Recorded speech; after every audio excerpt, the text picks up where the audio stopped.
Tuesday, May 21st, 2024. Please stand for the Pledge of Allegiance. Allegiance to the flag of the United States of America, and to the republic for which it stands, one nation, under God, indivisible, with liberty and justice for all. Madam Clerk. Councillor Edwards. Present. Councillor Janik. Present. Councillor Paul. Present. Councillor Edwards. Present. Councillor deMedeiros. Present. Councillor Burke. Present. All present. I'd like to call to order the May 21st meeting of the Tiverton School Department. I'll call for a roll call. Mrs. Polish? Here. Mrs. Farnworth? Here. Mr. Dakotas? Here. And Mrs. Pavo here. Welcome, everyone. As you all know, the Town Council had numerous budget meetings, talked to all people involved, and we have decided on a 2% increase for the schools. We looked at everything, and we looked at our departments also this year, and we felt that this was the best for the town. In order for us to do what we need to do over on this side this year. We will have a public hearing on, just give me a moment, on June 12th. And after that, the budget will be finalized on June 15th, which is a Saturday. Elaine, would you guys like to talk to us first, or? Does anyone have anything to say to the council or to Ms. deMedeiros? Just a point of clarification that the 2% increase was on the local, but because of the decrease in state aid, it was actually a 2% decrease in our total appropriation. Yes, and we realize that, Deb. But we weighed a lot. I'm sure all of you know what's going on with us right now, and we need to increase the salaries of the town workers. We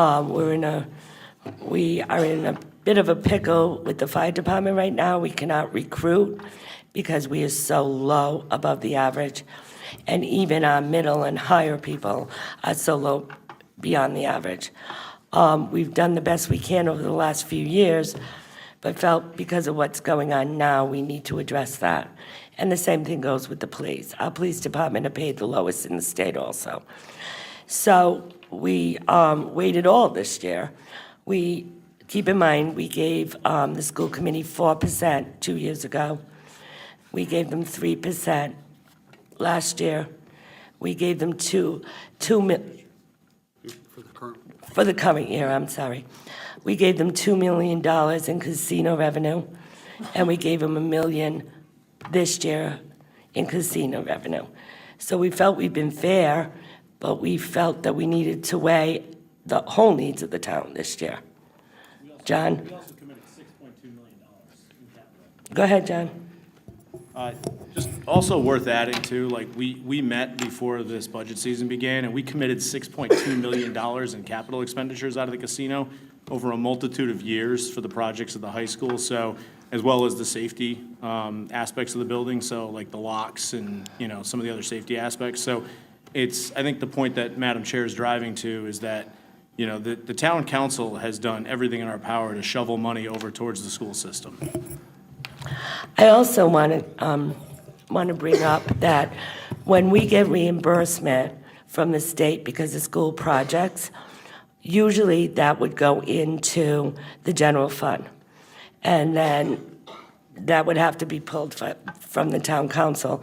We made a special fund last year where all the reimbursements go into this school capital fund. And they can withdraw from that for their capital expenses also. Because in the past, we were getting reimbursements for school projects, and it was coming right to the town. We did change that this year, too. So I really feel that we've been really, really fair. This year, we are meeting a crisis in town, and we need to address it. And that's what we decided to do this year, and to fairly raise the taxes what we felt was fiscally responsible. Anyone else from the council? John? Yeah, so I actually have some questions for the school committee. Obviously, this has been a drawn-out process, started, end of February, early March. This is the second time that we've been able to meet collectively between the two of us, and unfortunately, it comes after, we were able to, put forth the tentative budget. But I do have some questions that have arisen out of, the numerous meetings that I've watched from the school committee. So if it's all right with the chair of the school committee, I can just fire away at those. Yes. Okay, so it's my understanding that you guys have a finance committee, correct? Did you have a finance committee? Does someone want to answer that? We have a finance subcommittee, yes. So would you be able to describe what it is that you guys do and how frequently you guys meet? We typically meet on a monthly basis, and we review the year-to-date expenditures in detail Okay. versus budget. Do you at all forecast or look at what the budget is for the following year? Not on a monthly basis, no. The annual budget is drafted by the finance director, and we review it after that's drafted. I have a question. Have you been meeting monthly Yes, we have? for the last 2 years? No, not each When month for did the you last 2 start years. meeting again? December.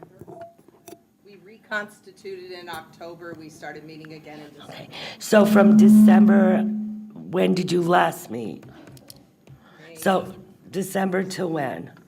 So you weren't looking at monthlies if you met in May, and then you didn't meet again till December. So a whole bunch of months went by. It's not just the role of the finance subcommittee to review the I agree. finances. It goes to the entire school committee. I So agree. in the months or times that we didn't have a meeting, we also would have reviewed that at the school committee meetings. John? Yeah, so I guess the question is, and I think you've answered it right, you reconvened in October. Am I correct in my summation that when this, massive fiscal cliff was announced, I believe Member Polish said this a couple of times during that meeting, that was the first that you guys had seen of it? I do not recall saying that, no. Okay, it's fine, we can go back to the tape at a later date. Do you have questions about the budget? I do, and what I'm driving at I here. think we have questions about the process The process, also. yeah. And what I'm driving at here is that the superintendent multiple times on recording mentioned that they became aware of the school side, the administration side of this in November. And so I guess what my question is if you guys have a finance subcommittee that's responsible for looking at these things and you met starting in October and the administration was made aware in November, at what point, it seems like you guys were made aware of this many, many months later.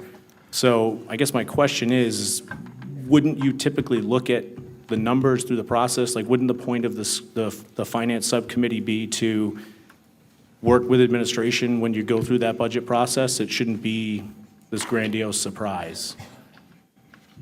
I honestly don't know the detail of what you're getting at, Mr. Edwards, but I will say that this committee has been well aware that we have been carrying our structural deficit for the last couple of years. We've had a number of meetings can I- devoted to that not- just- topic. just to stop you- just to Excuse stop me, you I real have the quick. floor. Okay. We've had a number of meetings devoted to that topic. We've had a number of discussions, and we've been very transparent about it. So with regard to the finance subcommittee, it is what it is. We meet when we can. All right, I think what John is getting at is you were running a structural deficit, but you used one-time money to finance programs that now you want us to finance in the budget. And my question is, like, I watch school committee meetings. You don't do what we do. Every other month, we get a revenue, we get a balance on every single account, and we question it. Why is this in the red? Should we be pulling this over there? I think every month, really. I think what John is getting at some point, when you're giving a specific amount of money to spend, and you overspend that is wrong for the community. And sure, if you want to take your one-time money and put it somewhere, but don't come back to us and say, well, now we're in deficit because we did this. And I think that's what the problem is. I think it's wrong for the community to vote, to give you a certain percentage, like 4%, and then you spent 6%, and come to us and say, well, now we're $1.4 million because we spent one-time money. And that's what I think bothered us, and I think it bothers the rest of the community also. Because when you're told what you need to spend, you need to live within those means. And that's what you do in your household, and that's what the town does here.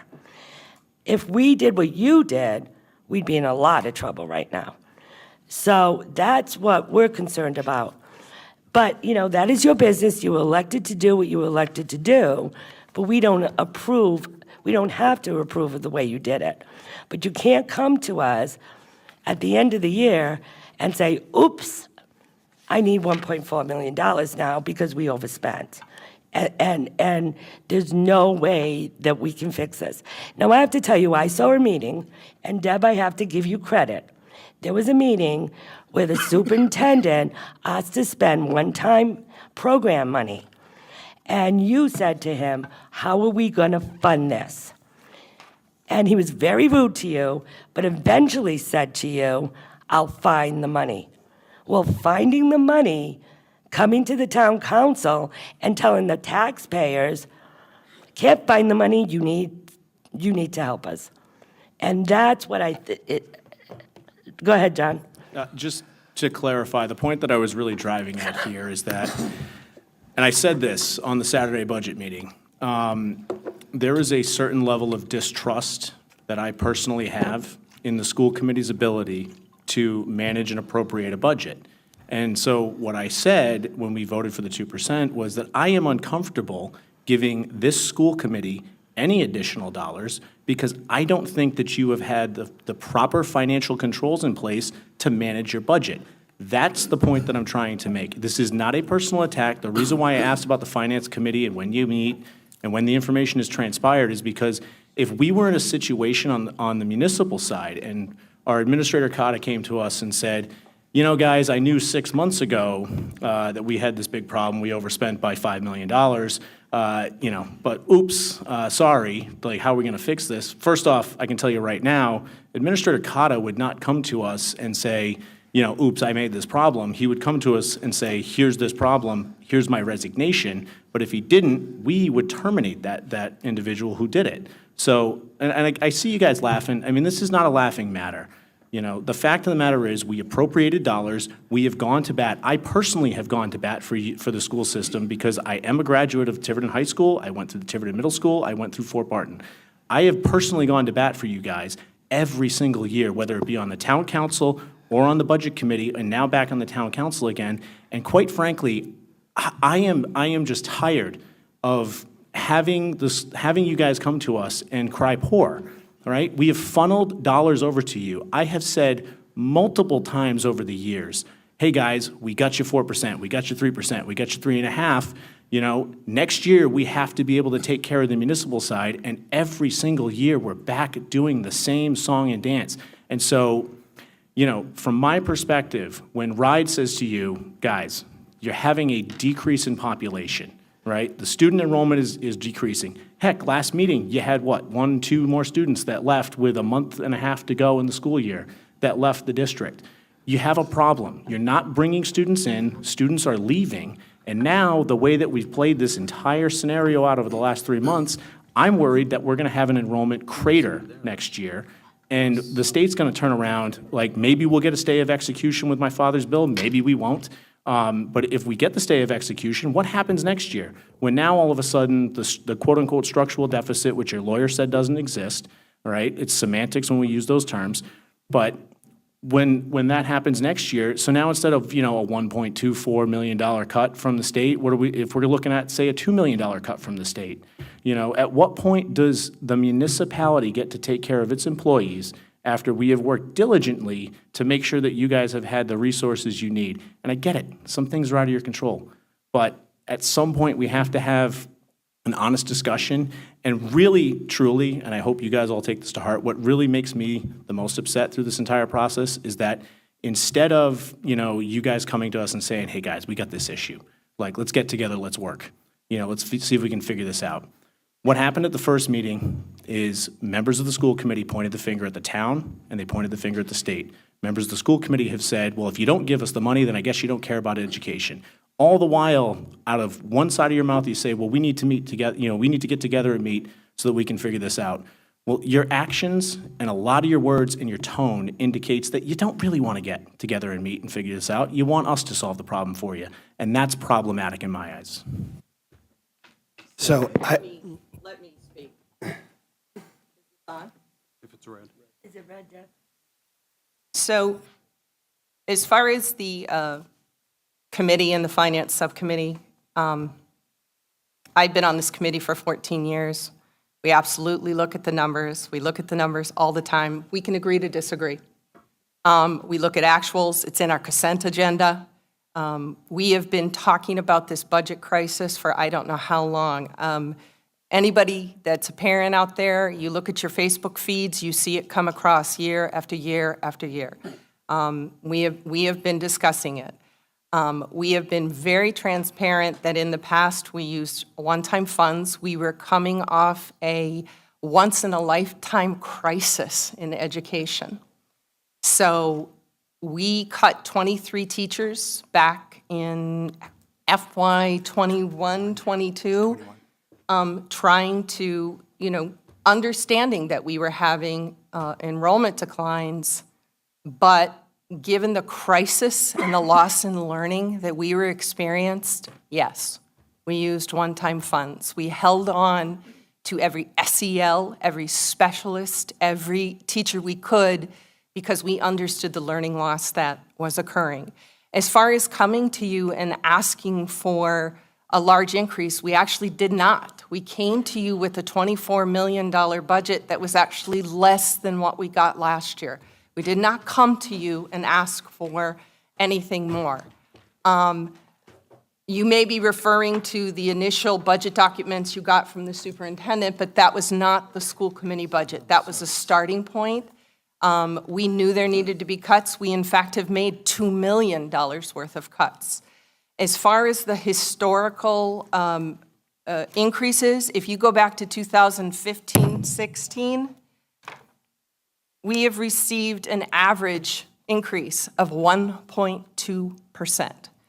Inflation is probably 3.88. And I don't want this to be us versus them. We think our firefighters and our DPW and our police, they all deserve money. We don't want this to be about us versus them. We're just trying, at this point, to present this year's budget, the facts, and then we have to be responsible to our parents, to our staff, to our teachers, and we have to say what kind of consequences we're looking at. I mean, we're looking at maybe 40 staff layoffs. That's a very, very serious role that we have to play and that we're considering. And to suggest that we're taking that lightly at all is just, it's not true. I'm not going to tell you. You have a right to your opinion. I have a right to mine. We were smiling because we looked at each other and said, I hope we get to talk. And we didn't, at least initially, and I do appreciate the opportunity. I offered it at No, first. and I know, I offered and it I at know, first. and I know, and I thank you. I offered I for you thank to you, stop. Denise, yes. Okay. So we weren't laughing at you, we were smiling at each other that, are we, we want to be able to talk. So I agree that we need to, this us versus them, we understand how difficult it is to balance a budget on your side. We do understand that. I don't think anyone has ever attacked you. We've tried really hard not to. We've tried to give you every bit of information. I I think I understand maybe the information you were getting. There was misunderstandings about it, and that's fine. That's why we're here tonight. What questions do you have? What can we help you understand? And I don't, Peter, I think you had some things you were trying to offer. I just want to say one thing, Deb. Me and you have been doing this for We a have. very long time together. And when you go back to 2015, that was a problem. There was a group of people that made alternate budgets that won. The people voted for it, though. They won. It was out there and they won.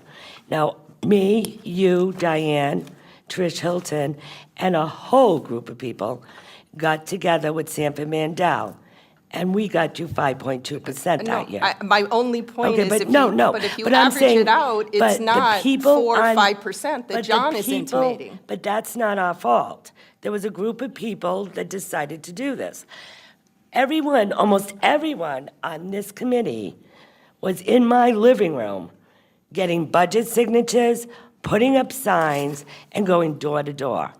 So this committee has supported you unbelievable. The year after, we got together I'm and not we did it again. suggesting that you haven't. So what ever. happened in the past, happened in the past. But people have to realize that that wasn't just done out of nowhere. That was voted on by this community.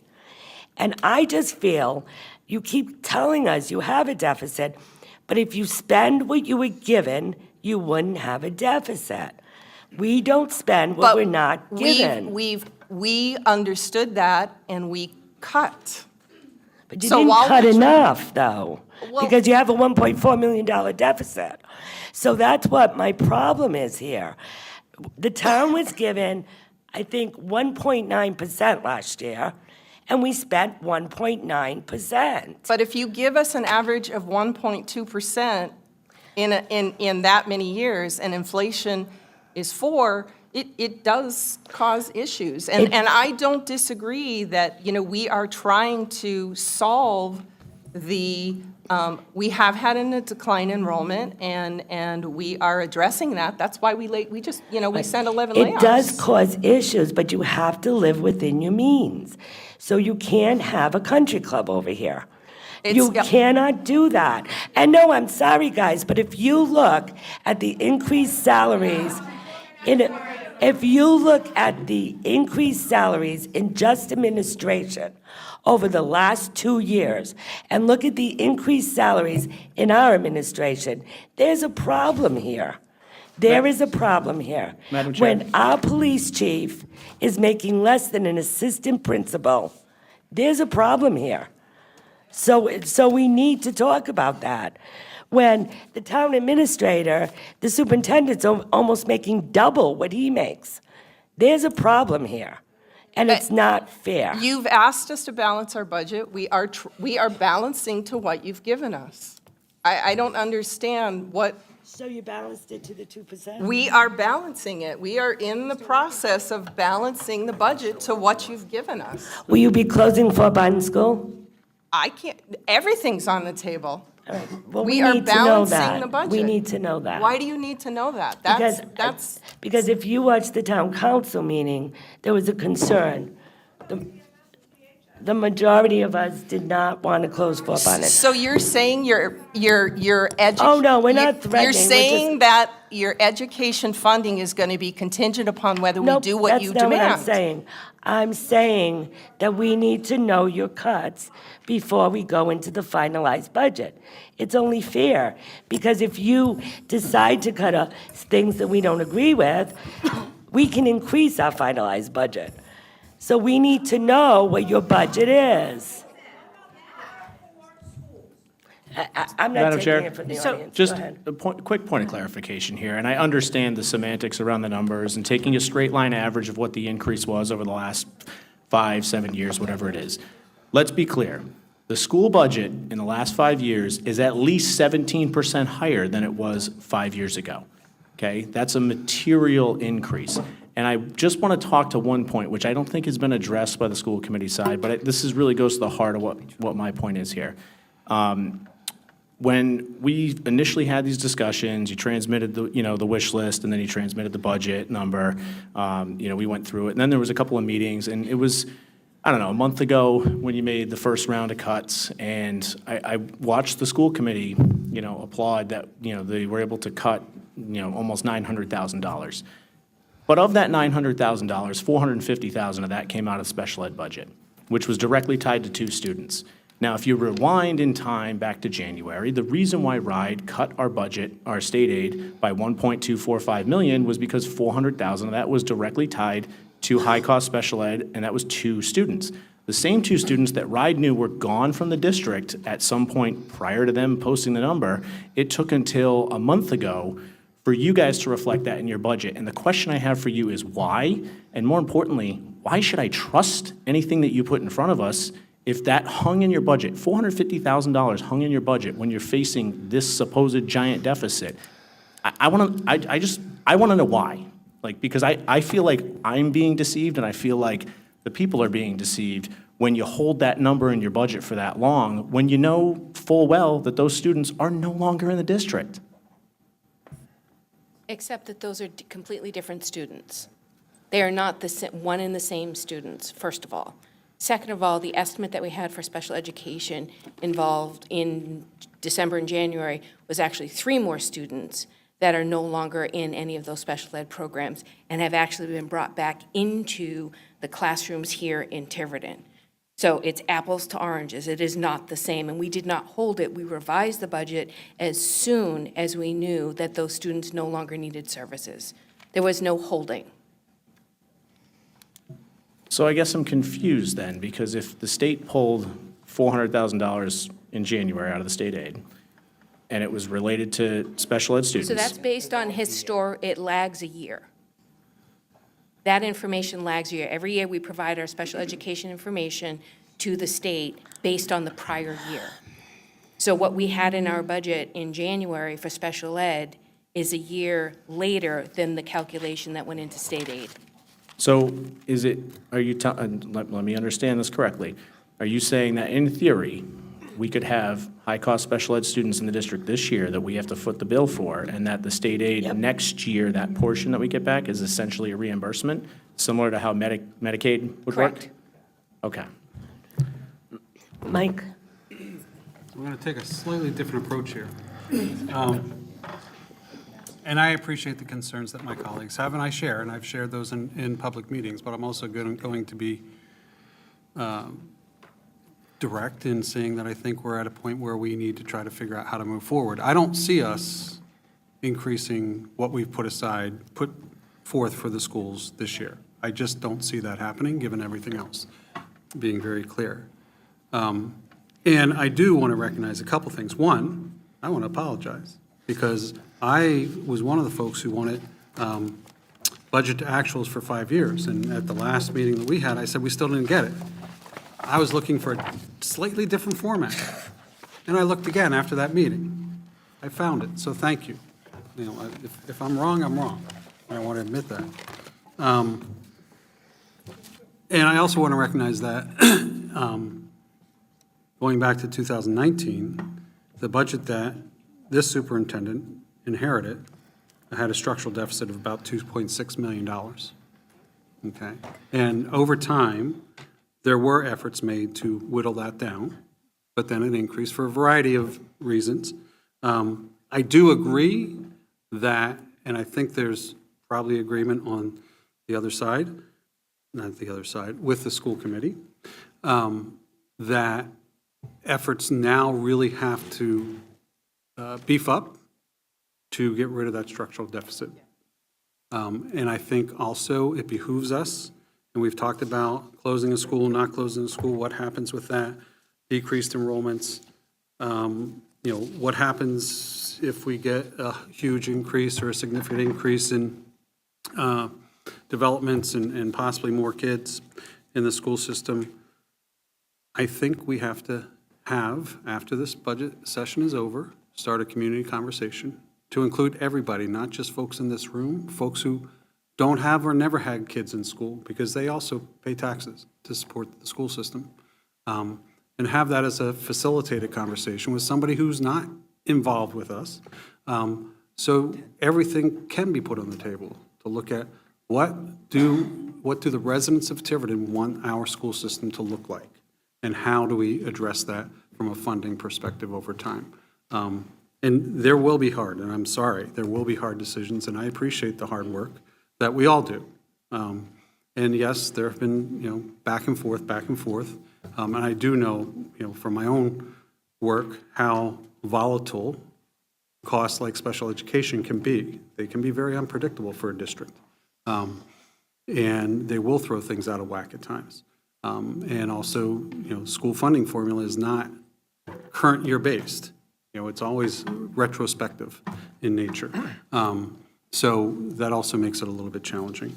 So I would look forward to having that kind of conversation. I think, unfortunately, I think, the school committee members and the superintendent and Amy have to go back and look again at what can be done. And that's a reality. Because again, maybe we'll find some way of increasing that slightly, but it's not going to increase significantly at this point. Because we do, and everybody sees it, we are, and pun intended, we are bleeding firefighters. And we can't do that anymore. So, Mr. Burke, can you hear me? Thank you. Could we give Dr. Secchione a chance? Thank you. Great, thank you, Mr. Farnworth, and members of the town council. So, when I hear the word spending and overspending, it's just, I guess it just gets down to, like, what do you want for this community? Because we have not overspent our budget. We've used one-time funds to avoid layoffs, right? That's what we do. And if you look at the historical data from the school system over the last 5 or 6 years, every metric is trending upward, whether it's test scores, attendance is up, discipline is down. I can go on. And I assume that's what this community wants for their children. Now, we're made with the tough decisions, intention and impact, right? We all have good intentions, but if our budget is going to get slashed by $3.3 million, the impact is going to be devastating. And so you're asking me, what are we going to do to close this? And I'd like to show that to you. And so you have some idea about what your decision, our decision is going to have on the 1,600 children that come to our schools every day. So Marco, could you bring that up?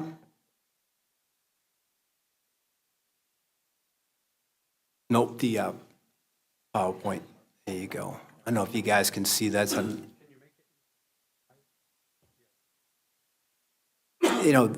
And I'll go.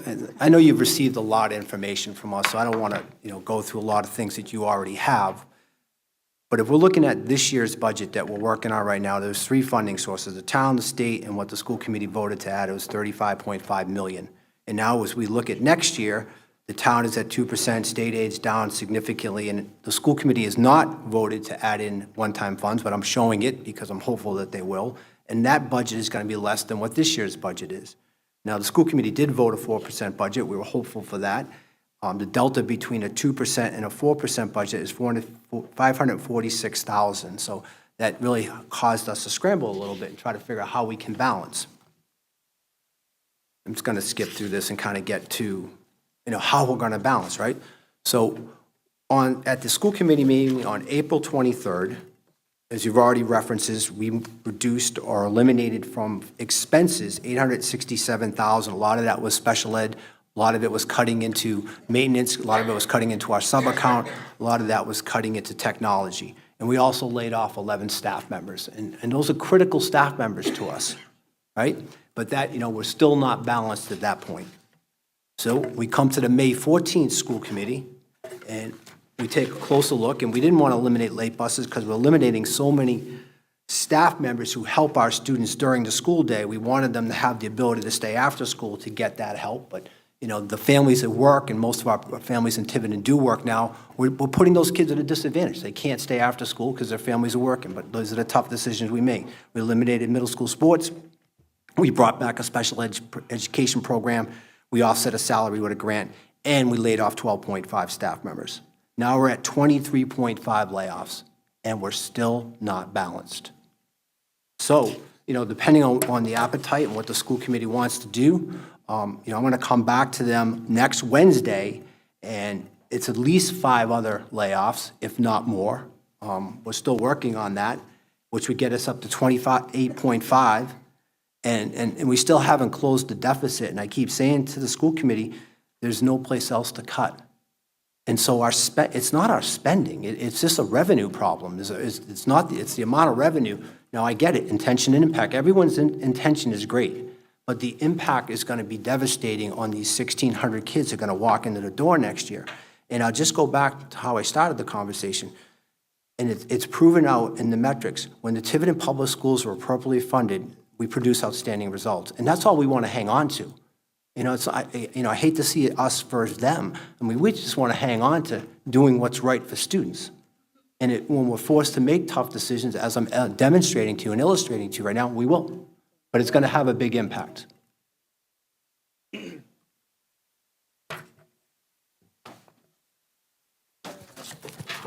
Peter? Yeah, go ahead, Mike. Thank you. I just want to respectfully point out one thing. When you say it's not, it's a revenue problem. It is to the degree that the system has been built to what it is. But it isn't when you look at what has been approved in budgets every year and how that gap has been filled, which is that deficit. So I won't necessarily call it a spending problem, but there is a certain amount of revenue that is apportioned, and that's where things need to go to. And I understand that, and we, in our last budget, allowed the use of the one-time funding. So we recognize that. And the other piece is, and you may have started looking at this, but as you get Medicaid funding, is there a way to smooth that out over time? So, you look at not using 1 year's worth of funding every year, because you're never sure what that's going to look like, but how can you smooth that out over time and maybe use a portion, just as one thought? Because you do have 1.4 there right now, and I imagine that's from some parts of Medicare. A large portion is Medicaid. Yeah. The school committee, I just want to know. So if you spend that as it comes in, you may not have as big of a deficit. No, the deficit is 3.3 million if, let me rephrase this, I built this budget showing a 1.3 addition of Medicaid funds, but the school committee has not voted that yet. Okay. And whether they want to be cautious and reserve some of that, but with that built in, it's 3.3 million, and that's why I'm showing you the significant amount of staff that is being cut or other options are on the table. Can I add, please? To your point, Ms. deMedeiros, with the Medicaid funding, we obviously don't know from month to month what we're going to receive. Very similar to how the council has taken the stance that they don't know for sure they're going to get the casino money until they have it in hand. So I think, the practice of taking a look at that Medicaid balance on an annual basis to use against the next year's budget is a sound one, but certainly not on a month-to-month, because we just can't predict what will be there from 1 month to the next. Thank you, Diane. I just wanted to just quickly add to Mike's point. I think, Mr. Burke, your point is a good one for all of us. Like, we need to have a community discussion about what kind of model the community wants. I mean, with declining enrollment, can we afford a 5-school model? With declining enrollment, what can we offer, what can we not offer? Because to your point, and to Denise's point, we only can spend what the people are willing to appropriate. And right now, we're facing a situation where we have to figure out a way to provide the best education we can with the appropriation that we're going to be given. And I do think it's a larger community discussion because I don't see it getting better. I don't necessarily think aid's going to all of a sudden start increasing. We do have, yes, and we're going to have those discussions at our meetings, but yes, there's going to be children coming in, but there's going to be this continual decline. I mean, we've lost over 300 kids in 10 years. So it's really this, and I appreciate that, it's this larger discussion of what education should look like, what alternatives we have, and what model can we afford. So I do thank you for that, Mr. Burke. Counsel? John, you're going to talk again, then I'm going to have to come down. Okay. Just because language is important, the schools cannot run a deficit per state law. If there was a deficit position, you would have to rectify that. There's a mechanism in state law to do it. We had this whole semantics discussion. So it's a little thing, but, and I understand the point that you're driving at, Superintendent Sanquioni, but just from my perspective, we're not running a deficit. Like, you're not allowed to do it. We never have. I mean, our audit every year has come back with no findings. Okay. Well, If there was a deficit, then there would be a path you have to walk down, you have to notify RIDE, you have to notify us, you have to create a corrective action program. So just, I think what I'm trying to avoid, because there's members of the public here, there's teachers here, there's people in the community that are here, is that as long as they understand, we're not running a deficit. Never. Okay. That's why we're cutting the budget. We have to have a balanced budget. So we have to figure out, to Dr. Sanquioni's point, we have to figure out with the appropriation that we're given, what's the education that we can afford, and we have to have a balanced budget. And we have to have that within 30 days of the appropriation from the governing body, which in this town is the council. David? I just had a question over about the historical layoffs. You said that you've had layoffs in previous years. Do you know what years they were and what the layoffs were in total? I do. FY '21, '23, FY '22, 4.5, and then last year, another 4.5. I'm looking at a piece of paper that you guys gave us with a 5-year history on a general fund that shows 2021 to 2022, a decrease of 11.2 FTE, 2022 to 2023, an increase of 0.4, 23 to 24, an increase of 18 FTE, 24 to 25, a decrease of 3.2.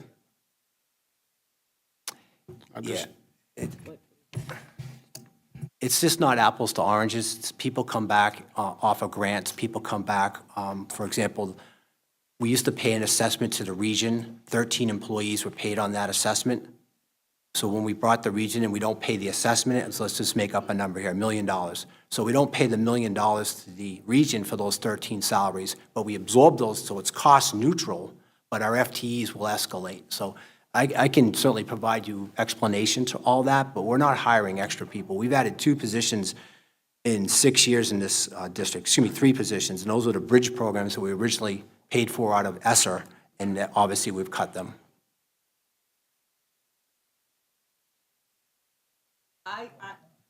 I will acknowledge, where is David? I will acknowledge I found that particular spreadsheet very confusing myself. I actually, I sort of went off script and did my own roll because I understand what they were trying to show with ESSER funds, but I found it very confusing too. And I think Amy actually did a sort of a very high level role for me that showed, in fact, what he just said. We cut 23.2, we cut 4.5, we hired some with the bridge, and then we cut 4.5 because I had the exact same questions you did, and I will acknowledge I was confused by that sheet as well. But to Peter's point, we can certainly provide you with a more, an easier to understand role.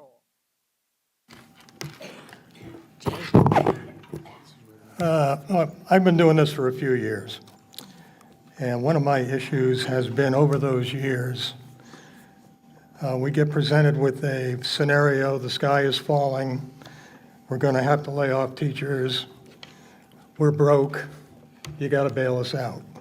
This year it came with a threat. If we don't get what we need, we're going to have to close the school. The same school that about 15 years ago, the voters unanimously voted to fund and improve and keep. The same school that, in my opinion, is the highest performing school in the district. I have a big problem with that. I also have a problem. I went through all the school contracts before I came here tonight, and I noticed that between November and now, all the administration contracts were renewed. Part of the threat is we're going to have to lay off teachers, and they always seem to be among those that are in the trenches with the special needs people. I never see flatlining budgets for administration or laying any administration off. And in my opinion,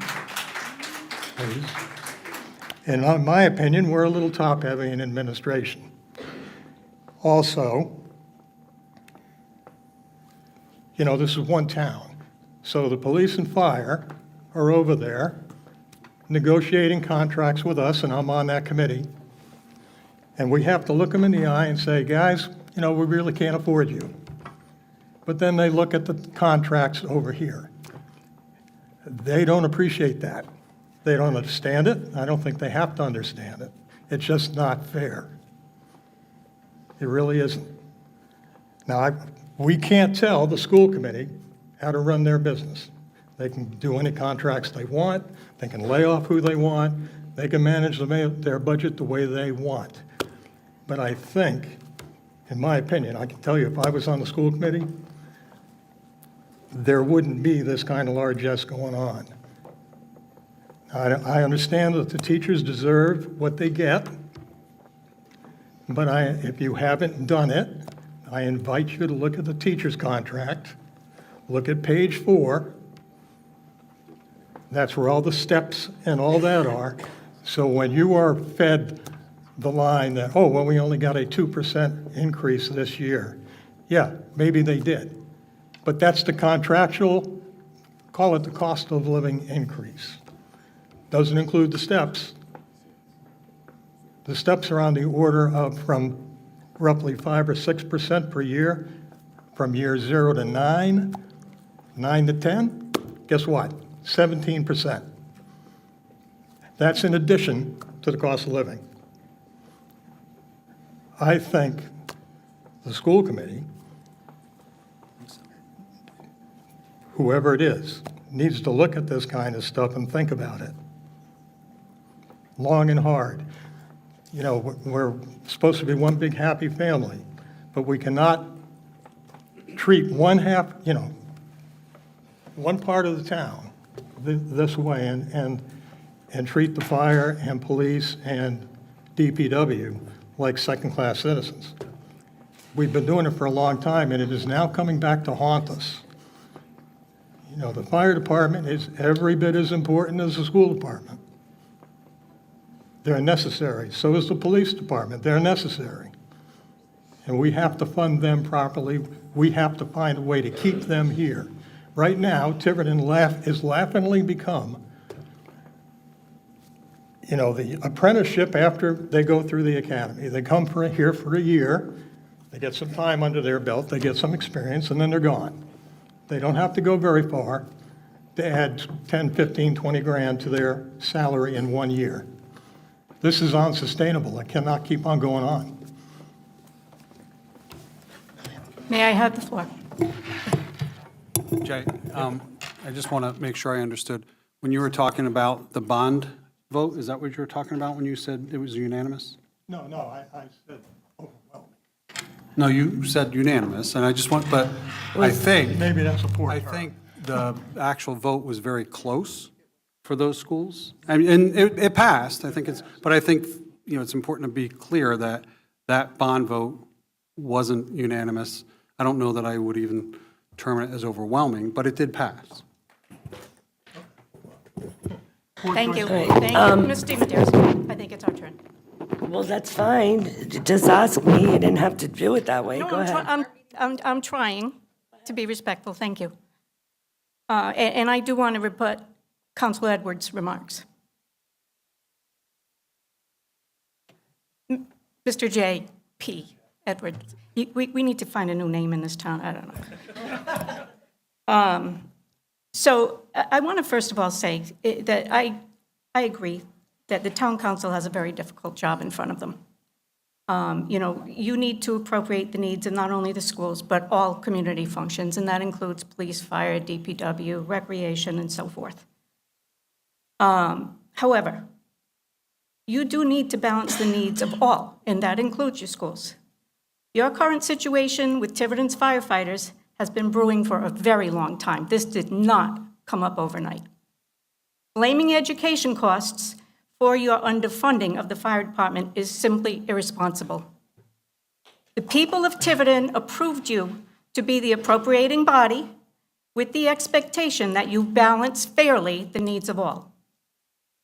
With regard to contracts, the latest collective bargaining agreements that we signed with our unions gave the exact same percentages to our unions that you gave to the police and fire and DPW. Look at those contracts, same percentages. I am not certain what kind of largesse you feel that our teachers enjoy. I will also say that so far, the council has not discussed anything specific to our budget or the impacts that we have faced, just like every other town department, on inflation. For us, it's been the increase in busing contracts, it's been the increases in energy, and of course, the cost of supplies. I heard it in all of the town council budget meetings that many departments have had to ask for more money because of increased costs. We're experiencing the same thing at the schools. And with regard to administrative raises, I will call your attention to the fact that Mr. Carter got a $10,000 raise last year, and they also gave the police chief a large raise as well. So it cuts both ways. We have not granted huge raises to all of our administrators. We did do a couple of one-time merit-based bumps that we felt we needed to do to retain people, and that was a year ago. As a matter of fact, our administrators this year have already made the commitment that they will not take a raise. And that's been said time and time again. I think, my last point with regard to the bond that was approved in 2004, the children in our schools today were not even born at that time. Our town looks a lot different than it did in 2004. We keep speaking to the decline in enrollment. I've made mention of the fact that our population is getting older. And the decline in enrollment is not just a Tiverton problem, it's a statewide, regional-wide problem. It's not just us. And it's something that we do have to seriously start talking about. And we really, given the issues with our budgets, we do have to seriously thinking about the long-term survivability of our independent school district. Thank you. Yeah, I think we're going to end it. So Diane, you brought up one point that's near and dear to my heart. The population is aging. That means the population is on Social Security. That means that if it's one person on Social Security and your taxes or your property values just went up 40%, everybody know what happened this year? 40%. They're no longer able to afford their taxes. Even if they have two people on Social Security, they're going to have a hard time paying their taxes. We have to rein in expenses, or do we expect to run all these people out of town? I don't. I just want to clarify something else. Diane, we did give Chris a $10,000 raise because we brought him over $100,000. He wasn't making that much. As far as the firemen, we all suffered some years where we knew that the alternate budget was going to hurt us all. So we were and it did not give us a lot of money. So that's what happened to all of us back then, including us. So, but the reason why we gave the fire chief, the police chief and Chris more money is because they were both making less than $100,000, which if you look at all the other towns, that was absurd. And if you look, and I'm not going to compare other salaries, but it was impossible for us to keep these people if we didn't pay them. And that's the problem right now with the fire. And we are in negotiations, and we're trying to correct that problem. No, and Ms. deMedeiros, we absolutely do appreciate that, how difficult that is. But it's not unlike we have to compete for teachers, too. And I know you understand that because I was you've been there. I do want to address Mr. Edwards' comment about the bond. That was 20 years ago, and it did pass by 73 votes. I will, however, remind you that there was a referendum to not restrict the casino money. That also passed, and your board restricted it because you felt it was in the best interest of the community. You understood that. You understood that the people said, we don't want to restrict it, but things changed, COVID changed, times changed, and you did what you felt was in the best interest of the community. So yes, we understand the bond, and we And it's understand. also benefited the schools Well, no, tremendously. I'm not saying that. It's but the whole community. My point is just that we are trying to do what we think is in the best interest of education as well, respecting that vote, but understanding it was 20 years ago. Yep. All right, anyone else before we end? So, Go ahead. I'm sorry. So just to be clear, this is going to happen again. We just had a 40% increase. Keep in mind that that follows what RIGL does. 40% increase? We just had a 40% increase in property Well- values. Well, in value, but the rate No, no, gets spread so out let me very finish. differently depending upon, no. Chris is dying over No, here. no. So So- just because your value- property value went up 40% doesn't mean your Let me- taxes. let me be Chris, clear. did you want to explain that? He's No, fine. no, I'll explain. I want to explain that. No, The no. value of the town went up about 40%. Agreed. In a few short years, that's going to catch up, and we're going to get another reduction in school aid because of that increase in value. And it's a big jump, and it's going to be a big decrease, unless we have an influx of students, which I don't think is going to happen. So, this is a snowball. Madam President. Yeah, Chris wanted to make a comment. Okay, can I have Chris say something? And then I'll head down that way again. It's hard when I'm sitting like this. I can't see his. So I just want to make a couple comments. I will say that the school administration, with myself, town treasurer, our legal representation, had met, last week? And we had a pretty thorough discussion, and there was some miscommunication about how some of the information is presented. Not that it's, I'll try to be as clear as I can. So as it relates to like fund balance and Medicaid, there were some categories that were specifically identified as far as capital needs or specific programming. It was the ones that were identified as structural deficit, and the town council had a little bit of an issue on trying to resolve as to what those really are. And the school administration, I think, did a pretty good job of explaining that it's actually embedded in the way that they account for their budget. So it's, and I don't want to use the term, but it's all in the budget that they presented. We just couldn't identify specifically how those funds were accounted for as they were related. When was those decisions made? How were they made? But I do think that we had a pretty good discussion about in the future that we would try to resolve those kind of issues to make it a little bit more, and I don't want to say they weren't transparent, but to be more transparent about how that operates.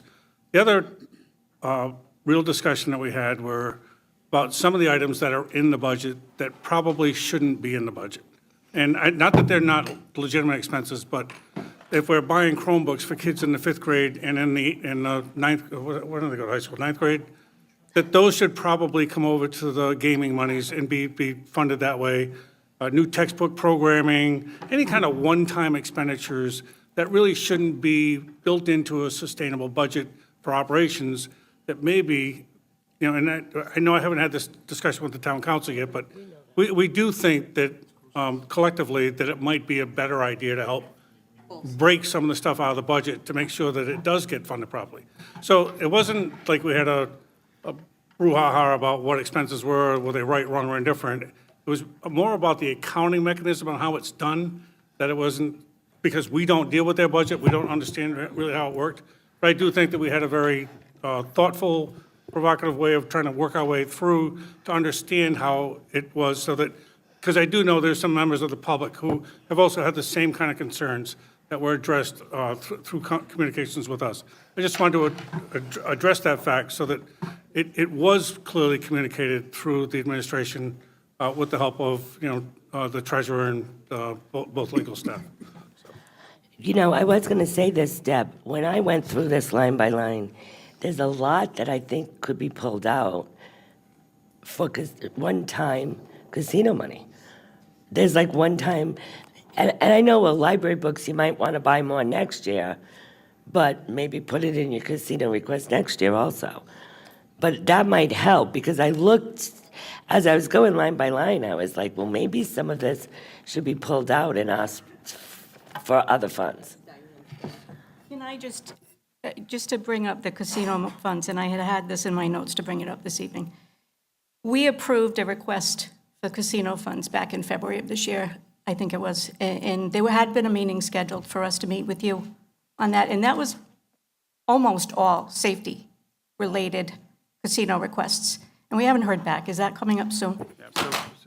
Part of the reason is we're still waiting to hear back on some large grants for the landfill and Yep. other things that will offset some of the needs and will give us a better sense of what we have available Okay. for casinos. Thank you, because we didn't know. We have a grant out there that might pay for the rest of the landfill closure, so we may be able to take that out of our request for the casino, and that's what we've been waiting for. Okay, and then with regard to the technology and feeling that there should be some things that we could pull out of our operational budget and ask for capital. Since bringing technology into our schools, it's been happening slowly over the last 10 to 15 years. I know when I first came on the school committee, not every student had a Chromebook. Not every teacher had a laptop. Yeah, I mean, really, we were just beginning to get into the technology age. And one thing that we all realized, that not only having technology, but learning how to use that technology in their everyday education became a very high priority. Because when you go into the world, into the job market, if you don't have the skills and the ability to navigate software and make good use of the internet and other types of programs, you're going to be lost. So I think it has become, getting a Chromebook in 5th grade and 9th grade, to me, is not one-time purchases. To me, those are absolutely necessary and recurring purchases, even though we're not getting them annually, because we simply can't afford to replace them annually, nor would we want to. It's, to me, those are not capital purchases. Capital purchases would be, we need to buy a truck, we need to fix a roof, those types of things. But for the education, for the tools to educate our students, I strongly feel they belong in our operational budget. Mr. Dakotas? That's good, and then we're going to go this way. No, go ahead, Mike. Yeah, go that way. You want me to go? I want to go last. You want to go last? All right. Thank you. Go last. I'm at the last seat to do. If, and I want to concur with the town administrator that I thought we had a very productive meeting, and I think it's the impetus for future meetings of that type of nature. However, the idea of potentially moving some of our, I'll put capital in quotation marks, from our budget to capital, how would that process be? Should I present it to the school committee at our meeting next week and then resubmit it to you folks? Because that could be the difference of a few, bringing back some teachers. I would assume that you would want. I don't know if the school Your committee has the committee. appetite for it, but I just want to know the process. Yeah, I think, so the school committee would have to agree, because Yeah. obviously Ms. Farnworth has some Yeah, level she of has on the tech, disagreement, but so- there's other things we Right, might. right, but you're going to have, yes, come back to us with whatever the school committee. All right, so if they vote it, we resubmit it, and you'll consider it. Yeah. Oh, sorry, I didn't know. Mr. Dakotas, go ahead. It's the school committee's turn. Thank you. You've been so civil tonight, Mr. Burke. It's awesome. Thank you for letting me have a moment to talk. I know normally I'm not shy to talk and voice my opinion, so it's been hard for me to listen for over an hour, but a couple of things I wanted to share. And I know that I'm the newest member here, just like probably Dennis, you're probably the newest member at the end. You and I are sitting at the ends of the table. You know, I sat on the budget committee with Mr. Edwards, Mr. Paul, Ms. Janik. We always knew police and fire, DPW are underpaid. We knew that. It's still something that's going on today. I know that there's probably teachers that are here that went through in the 2000s that went, you know, with no raise for years, multiple years in a row, 2, 3 years in a row. And I think when you decide to become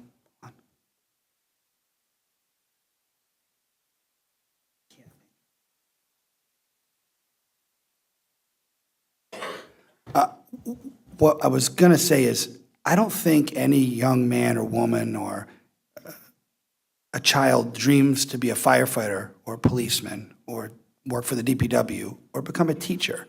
They don't get into it to become rich. We all know that, right? No one's going to fight that. They get into it because they have a belief. They want to help. They want to save lives. They want to protect, right? We agree. Fire, police, DPW, teachers. And I'm sure Dr. Sanquioni one time was a teacher. You were a teacher, weren't you? And you aspired to be more and became a principal, right? And then became a principal, you became a superintendent, right? So with those steps become financial rewards, right? And you become an officer and a lieutenant, a captain, a chief, right? So my point is, when you get into public service, you start at the bottom and you work your way to the top. And unfortunately, this conversation needs to be about all of Tiverton because all of our employees are underpaid, or at least they feel like they're underpaid. And what is paid and underpaid and overpaid is an opinion. Someone might say, well, they make a lot more than me, so my opinion is they're overpaid. Someone else might say, yeah, but if you look at all the other fire departments or police departments or schools, districts, we're on the lower end. So I think we'd all agree. We are and have been, since I've lived here for 20 years, we've been challenged to pay all our employees what they're worth. They're all worth more than they're making. So my point is, when we came through this process in March, we were told we're running a country club. I thought that was very hurtful. It's not hurtful to me. I think it's hurtful to our staff. I don't think they feel like they work at a country club. I think they come to work just like everyone else, and they do the best they can. And I think a lot of it is, you know, we have the forensic audit. We've heard the words tonight that there's some trust issues with us. We heard for months that we weren't giving you what you needed, but in fact, I think maybe eventually we did, and we're hearing that tonight. So I think the moral of the story is, in the future, if we can sling less mud and we can open up the lines of communication, we won't have this us versus them mentality, because you have your challenges, and we don't, I've never thrown any mud at your challenges with your budget, right? But we've had a lot of mud thrown at us. And I would just say that I hope in the future that we can do these things and we can get together like this, be civil, work together. We're all civil servants. We all run to be elected to do the right thing, and put our differences aside and try to see what the other side needs to do. And Mr. Edwards, Jay, closing the school is never a threat. It's not a veiled threat. But you might feel it is, and you're entitled to your opinion. I've tried to call you, and for some reason you don't want to take my phone calls, which is hurtful. Emailed you, hurtful, you won't get back to me. But I don't think we want to close the school to hurt anyone. We don't want to do that. These are options we have to look at because we have to balance our budget. And we're going to tell all these employees we have to cut and cut and cut and cut. It's no different than the fire department leaving and leaving and leaving and leaving. We're in the same boat, except we're cutting ours. We're literally telling them, you know, we can't have you here anymore. So that's what I wanted to say. I appreciate the civility of the meeting. This is much better when we get together and agree and listen and agree to disagree, I've heard. So I just appreciate everyone's time. Thanks. David? I just wanted to circle back, and this is, yeah, this is not a tit for tat regarding the gaming revenue.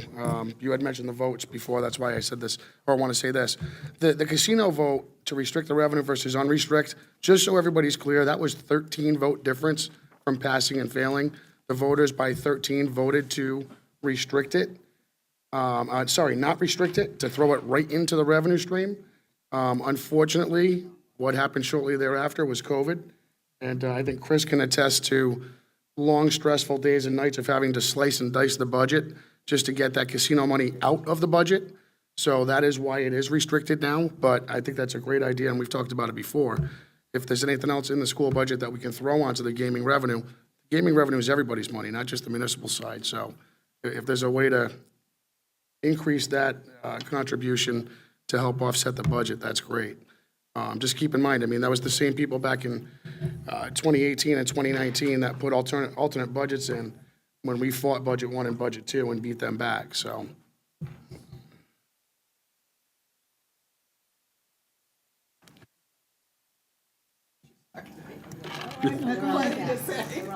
No, I have another Deb over here. Go ahead, Deb. Just to tag on to Mr. Dakota's, I also appreciate the civility this evening. We are all in this together. We are one team, we are one town, and pointing fingers is not going to solve it. We need to figure out this issue together. We have issues in many departments, schools being one of them, probably the biggest department. But we have issues all on the municipal side also. And I would love to just give everyone what they feel they're worth. But we have to answer to the voters, and we have to answer to the state, and we have to have a budget that comes in no more than 4%. And we struggle to do that. For 10 years, I've been an elected official, and I have supported the schools wholeheartedly. I am a graduate of this school system, my children are, and I still support it, even though I'm no longer a student parent. But we just need to come together and figure it out, because it's just not getting easier. And we have more and more state-mandated requirements, and we don't get the funding for that, so we're having to put money into other areas and into lines that we never had to before. So we'll figure it out. We're all in this together, so thank you all. John, all right. I'll go back to you guys if you need to. So- Okay. Thank you, Madam President. So, a couple of quick points. I heard tonight a couple of times, it's not a you versus us or us versus them or one side versus the other, but I do want to make sure that the school committee understands that if we get through this process and you shutter a school and shove $333,000 off of, housing aid back onto the municipal budget, that is a you versus us proposition, because that's the difference between us being able to appropriately compensate the firefighters who are woefully underpaid or the police officers who are woefully underpaid. And, that would be a travesty if we wound up in that position. So beyond that, I've heard a lot of discussion about how we need to come together and, we need to solve this issue on a go-forward basis, and we need open lines of communication. So I guess my ask would be is, what does that look like on a go-forward basis? I mean, are we going to have joint meetings together? Are we going to have information sent to us on a regular basis? And then finally, I think part of what got us in this scenario in the first place is that we have had significantly declining enrollments. And as I mentioned earlier, I'm worried that that's going to crater next year, given all of the, back and forth that we've had and the public, hearings and the discussions about closing a budget or closing a school system. So, what steps are being taken to address that problem? We have to solve for that.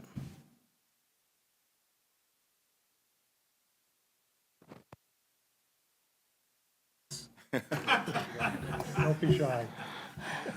Yeah, I've been here for about 5 years, and I was in the AmeriCorps for a year and a half as a special ed teacher, and education obviously is important to me as well. I really hope, we all come together at some point so no school is shut down and we give as much as we can back to the community as far as the kids and education. Thank you. Yeah, I'm going to send it back, and then Representative Edwards has been very patient over there. So, Deb? Just quick. Yeah, oh, it's fine. I'm not rushing anyone. Really, really quickly, I want to thank Ms. Janik for actually bringing up the, how much things have changed every single year. We learned that the other night.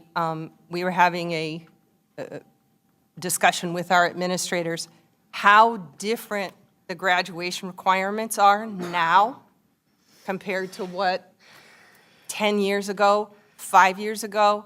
It's incredible how the requirements have changed. Really have to be very careful how we schedule at the high school. But thank you for bringing that up, Deb, because it's changed a lot. And we really learned a lot about the education requirements, and this might be a good transition that all those unfunded mandates, any kind of funding that we can certainly get, and our reps and senators are great. This is not, this is not, certainly not any kind of derogatory comment on them. Our reps and senators get us everything they can. But to Deb's point, there are a lot of unfunded mandates now, and I was actually, while we keep up with the graduation requirements, there's a lot of them now. Thanks, Deb. Elaine, is it all right if I bring Jay up? Okay. Discussion and possible vote to approve resolutions in support of 2024 H8265 and 2024 H826, and for Senate companion bills that are There'll be no Senate versions. Oh, there won't? No, Okay. H266 going through House Finance.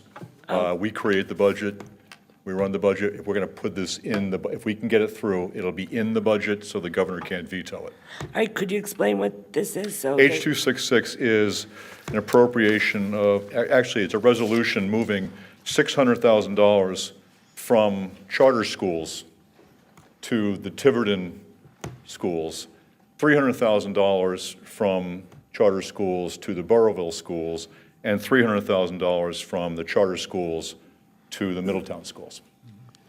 And we picked the number of $600,000 based, you have a $1.2 million loss from the state. The population loss is something you're responsible for. You shouldn't be funded for students you don't have. We didn't include your special ed reduction because if you don't have costs, you don't get the money.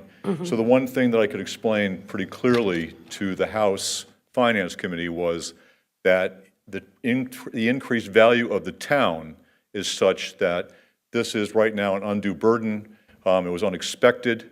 My valuation went up 50%. So everyone in the House can understand it. Burrowville is represented by a Republican, so I've kind of made it a bipartisan piece of legislation. And I also reached out to Middletown very specifically because the chairman of House Finance has a small part of Middletown, so this will be in his best interest as well. So don't count on it. I know people have asked me about this very, very clearly. Anything I get is a gift. One-time deal, it's a gift. We appreciate it. We If I can appreciate get your effort. $100,000, if they come out with something, I'm going to take it. Yep. Yeah, you want to talk to him? Representative Edwards, for what it's worth, I personally am thrilled that you are pushing this forward and doing this. It's a big thing. I thank you.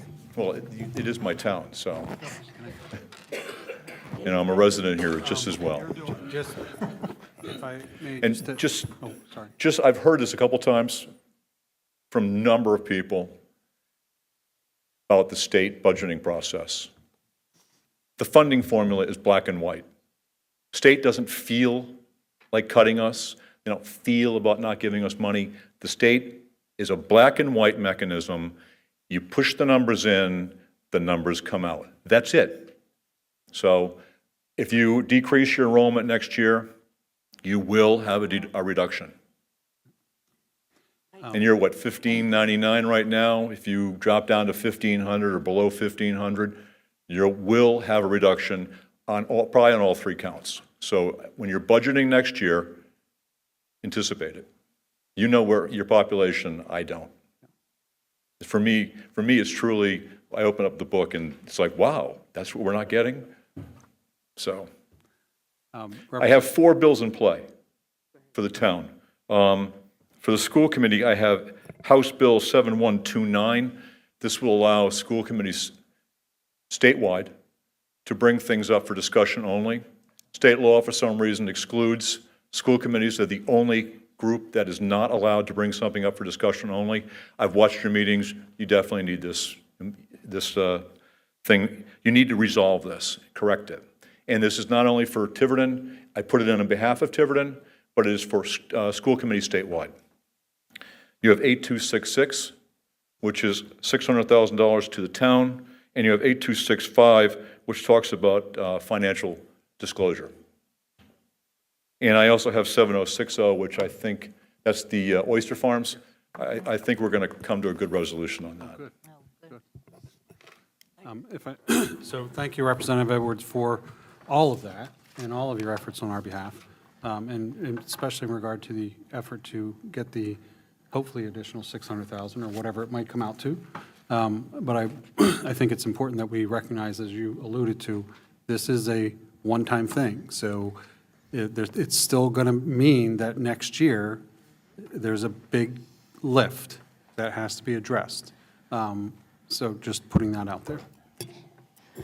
All right, thank you. So I'm going to call for a vote, but if somebody else would like to, go ahead, John. Yeah, Madam Chair, You're not on, are you? am I on? Yeah, okay. If it please the chair, I was actually just going to make a motion to approve both resolutions in support of 2024 H8265 and 2024 H8266. I have a second. I have a motion and a second. With a caveat. Fix the Wait a typos. minute, discussion, go ahead. Fix the typos on 8266. Fix the typos on 8266. All right, we'll look at it. Oh, it looks like that. Yeah. Any further discussion with the school committee? We're going to vote separately. Okay. Motion made second. All those in favor? Okay. I'm going to make a motion to table these, as Dr. Larkin has asked to be able to listen and speak on both of them at the May 29th meeting. So I will ask that the school committee table these till the May 29th meeting. Is that going to delay something? He's coming, so I think so. Well, it was heard today, and they continued it for further study? Yeah, these bills are in play. No. Yeah, no, these bills are all in play. I've had the hearing on H266. That puts the bill in play. Yeah, I saw the hearing. We held it and for further they study. held it for further study. They hold all bills for further study. Okay. The bill is in play, and the session's coming to a close. So do they need to, If you need to act on 7129, you need to act on 8266. If you don't, I won't have a resolution from the school committee. There'll be questions. I put these bills in at the town's 8266 request. is for the 600? 600,000.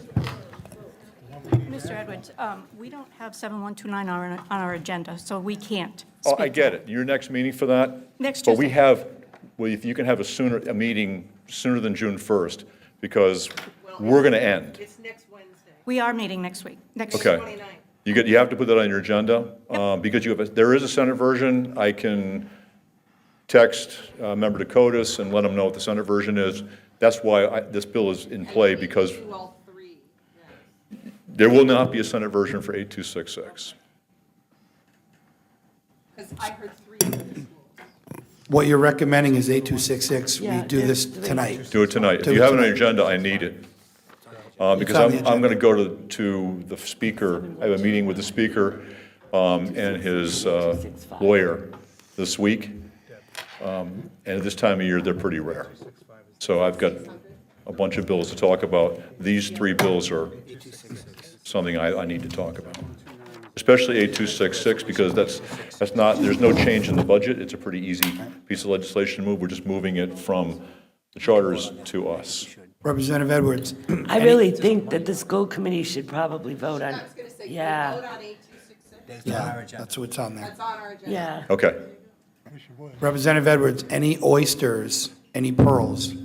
Who gets them? The I do. The count, oh, you get them? I do. Okay, that's what I want to make sure. Who gets them. I'm married, been married for 42 years, I get the pearls. We do have a resolution in support for H8266 for the additional funding. And I will recommend that we approve the resolution as presented. I'll second that. Any discussion? Any discussion? This is us. You have to take a vote, yeah. I'll call for a roll call vote. Mrs. Polish? Yes. Mrs. Farnworth? Yes. Mr. Dakotas? Yes. And I vote yes. Now, Elaine, I have to go into executive. Are you done with your, what? So can I go into executive, though? Do you need us for that? One more item? Okay. All right, go ahead then. Go ahead then. It's just I have a lawyer here waiting out there. A, new business A. So that is 3A, accept legislative grant from Mr. Edwards. We're gonna go in the back. There's a music room. Mr. Should I call him forward? Jay? Mr. Edwards, could you please come up? I think he Representative Edwards? Oh, did Chris just? He's not going to give us the money. He jumped. Legislative grant? We're accepting. Mr. this Yeah, is I the- don't have it with me. I've that- been, Can we accept it tonight, and then you could send the check anytime? yeah, you can accept it tonight. The check is in the mail. It's right here. The check is in the mail. No, these checks don't go in the mail. Peter, could you Yep. just let everyone? So we wrote a grant to Representative Edwards. So with great gratitude, we're very appreciative of the fact he's submitted and got us funding for $5,000 for the fitness center. So thank you very much. And I ask the school committee to accept this with gratitude. Yeah, you're very welcome, and hopefully we can get you some next session. So moved. Thank you, Mr. Edwards. Thank you. I'll second that.